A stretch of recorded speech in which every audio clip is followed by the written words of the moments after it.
விடாமுயற்சி அப்படிங்கிற பண்புல தான் 4 பேருக்கு உதவி செய்யணுங்கிற எண்ணம் இருக்கு. ஒரு பிளட் கேட்கறாங்க, விடாமுயற்சியோட இருக்கிறவன் எப்படியாவது தேடி கண்டுபிடிச்சு அவங்களுக்கு அந்த ஹெல்ப் பண்ணிடுவான் இல்லையா? அம்மா அப்பா கஷ்டப்படுறாங்க, எப்படியாவது கஷ்டப்பட்டாது சம்பாதிச்சு அவங்களை நல்லா பார்த்துப்பான்.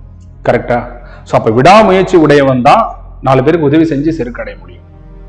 அப்படி விடாமுயற்சி இல்லாதவன், தாழாண்மை இல்லாதான் வேளாண்மை பேடிகை வாழாண்மை போல கெடுங்கிறார்.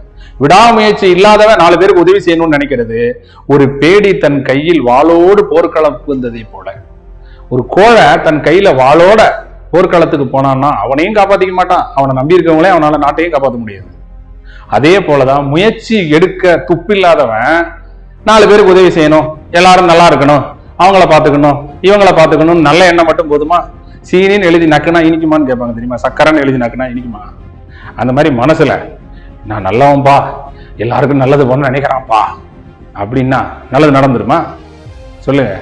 அது அவனையும் காப்பாற்ற மாட்டான், அவனை நம்பியிருக்கவங்களையும் காப்பாற்ற மாட்டான். முயற்சி இருக்கிறவன் தான் காப்பாற்றுவான்.